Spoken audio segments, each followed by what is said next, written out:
नमस्कार दोस्तों, कैसे हैं? स्वागत है आप लोग को फिर से एक नए वीडियो में। दोस्तों, आज की इस वीडियो में हम बताने वाले हैं कल आपका एग्ज़ाम होने वाला है दोस्तों, उसी का जो है हम लोग आंसर की जानने वाले हैं, जो कि दोस्तों कल के आपके एग्ज़ाम में हूबहू प्रश्न यहीं से देखने को मिल जाएँगे। जो दोस्तों साइंस का आपका एग्ज़ाम होने वाला है, हूबहू प्रश्न यहीं से देखने को मिलेंगे। तो वीडियो को ज़रा से भी स्किप मत कीजिएगा, एंड तक बने रहिएगा और एग्ज़ाम में जाने से पहले प्लीज़ आप लोग इस वीडियो को एक बार ज़रूर देख लीजिएगा, क्योंकि दोस्तों आपके एग्ज़ाम में बहुत सारे प्रश्न यहीं से आने वाले हैं, जो कि आज के इस वीडियो में मैं आपको उसका आंसर की बताने वाला हूँ। तो बने रहेगा वीडियो को एंड तक। चैनल पर नया हो दोस्तों, चैनल को सब्सक्राइब करके घंटी के निशान कॉल पर दबा के रखना है और आप लोग को मेरे व्हाट्सएप चैनल से भी जुड़ जाना है, डिस्क्रिप्शन में लिंक दिया गया है। चलिए फिलहाल दोस्तों आज की इस वीडियो को हम शुरू करते हैं और आपके लिए आंसर की बताने का प्रयास करता हूँ।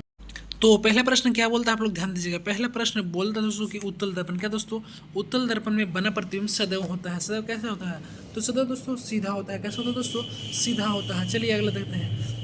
बोलता है दोस्तों कि गोलीय दर्पण का फोकसांतर उसकी वक्रता त्रिज्या का कितना गुना होता है दोस्तों? तो ये होता है आपका जो है कितना होता है? तो दोस्तों आपका ये जो है आधा होता है। क्या होता है? आधा होता है। अगला प्रश्न देखने वाले हैं, आप लोग ध्यान दीजिएगा दोस्तों अच्छा से।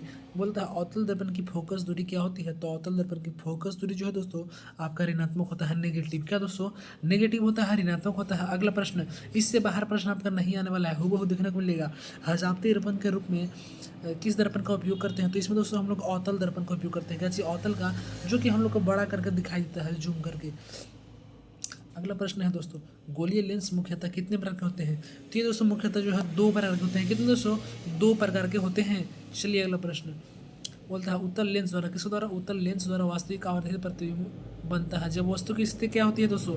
तो जब वस्तु की जो स्थिति है आपका है एफ और टू एफ के बीच। हाँ बच्चों, एफ और टू एफ के बीच होती है तब। अगला प्रश्न, जब प्रकाश की किरण हवा से कांच में जाती है तो वह मुड़ जाती है। किधर मुड़ जाती है बच्चों? तो वह जो है आपका मुड़ जाती है अभिलंब की ओर। किधर बच्चों? अभिलंब की ओर मुड़ जाती है। अगला प्रश्न, लेंस की क्षमता का ऐसा मात्रक क्या होता है दोस्तों? तो लेंस की क्षमता का ऐसा मात्रक डायोप्टर होता है। क्या? डायोप्टर होता है, आप लोग याद रखिएगा अच्छे से। अगला है, हमारे नेत्र में लेंस होता है कैसा? अवतल, उत्तल, समतल या द्विफोक्सी। तो इसका सही जो बच्चों ऑप्शन में बी आएगा, उत्तल। क्या बच्चों? उत्तल। अगला, आँख में लेंस की क्षमता, लेंस की वक्रता त्रिज्या को नियंत्रित करता है कौन? पुतली, दृष्टिपटल, पश्चाभिपेशी, परितरिका। तो इसका सही जवाब बच्चों आपका ऑप्शन नंबर सी आता है, पश्चाभि मांसपेशी। क्या बच्चों? पश्चाभि मांसपेशी। अगला, स्पर्श दृष्टि की अधिकतम दूरी मान क्या होता है दोस्तों? तो अनंत होता है। क्या चीज? अनंत, यानी कि आपका ऑप्शन नंबर डी हो जाएगा, अनंत। अगला प्रश्न बच्चों, अवतल लेंस की चश्मे का उपयोग करके किस दृष्टि दोष को दूर किया जाता है? तो इसका सही जवाब बच्चों आपका ऑप्शन नंबर ए आएगा, निकट दृष्टि दोष। क्या बच्चों? निकट दृष्टि दोष इसका सही जवाब आ जाएगा। अगला दोस्तों, तारे का टिमटिमाना प्रकाश के किस घटना को दर्शाता है बच्चों? प्रकाश का परिवर्तन, प्रकाश का अपवर्तन, प्रकाश का प्रकीर्णन या प्रकाश का वर्ण विक्षेपण। तो इसका सही जवाब बच्चों ऑप्शन नंबर बी आता है, प्रकाश का अपवर्तन। क्या बच्चों?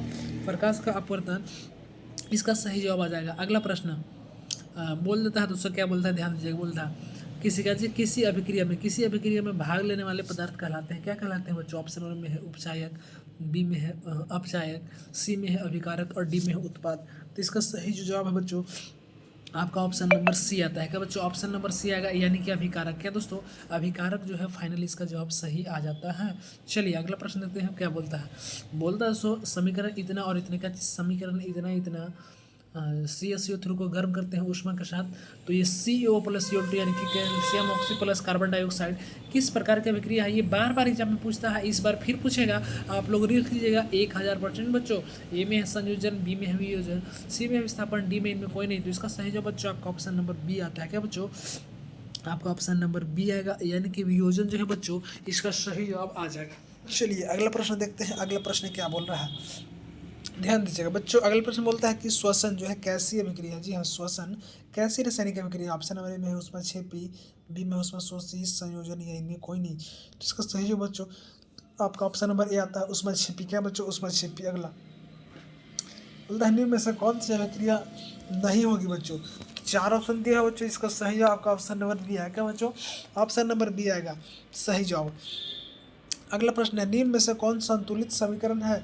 आपका ऑप्शन दिया है, इसका सही जो बच्चा ऑप्शन नंबर बी आएगा। क्या बच्चों?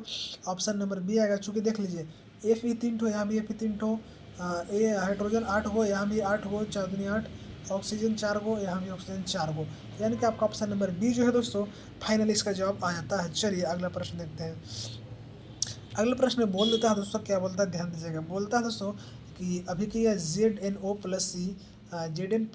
दोस्तों में किसका उपचयन है? जी हाँ, किसका उपचयन होता है? ऑप्शन ए में है Zn, बी में है दोस्तों आपका, ध्यान दीजिएगा, बी में है आपका C कार्बन, सी में जिंक ऑक्साइड, डी में CO कोबाल्ट। तो बच्चों इसका सही ऑप्शन नंबर बी आता है। बी फॉर बाहुबली यानी कि सी आ जाएगा। सी फॉर कार्बन। कैसे दोस्तों? कार्बन जो है आपका सही जवाब आ जाएगा, जो कि आपका ऑप्शन नंबर बी में था। अगला कौन सा पता है दोस्तों लाल लेटेस पत्र को नीला कर देता है? तो बच्चों इसका सही जवाब ऑप्शन नंबर बी आता है। क्या ऑप्शन नंबर बी? क्षार आएगा, नहीं ए आएगा, नहीं सी आएगा, नहीं डी आएगा, यानी कि बी आया। अब बी फॉर होता है बाहुबली, क्षार दोस्तों इसका सही जवाब आ जाएगा। चलिए अगला प्रश्न बोलता है निम्न में से दोस्तों कौन जो है दुर्बल अम्ल? जी हाँ, निम्न में से कौन दुर्बल अम्ल आपको लगता है? ए में HCl, बी में H2SO4, सी में HNO3, डी में CH3COOH। तो इसका सही जवाब बच्चों ऑप्शन नंबर डी आएगा, यानी कि CH3COOH आ जाएगा। अगला प्रश्न है बोलने वाला है बच्चों, ध्यान दीजिएगा। बोलता है कि अम्ल क्या दोस्तों? अम्ल में जलीय विलयन में उत्पन्न होता है क्या? H+ ion, OH- ion, Na+ ion या O आयन, O- आयन। तो बच्चों इसका सही जवाब ऑप्शन नंबर ए आता है। क्या बच्चों? ऑप्शन नंबर ए आता है, यानी कि H+ आयन सही जवाब। अगला प्रश्न है दही में दोस्तों कौन सा अम्ल पाया जाता है? ए में टार्ट्रिक अम्ल, बी में लैक्टिक अम्ल, सी में फॉर्मिक अम्ल और डी में साइट्रिक अम्ल। तो बच्चों इसका सही जवाब है, अब जो आप जवाब है आपका ऑप्शन नंबर बी आता है, लैक्टिक अम्ल। क्या बच्चों?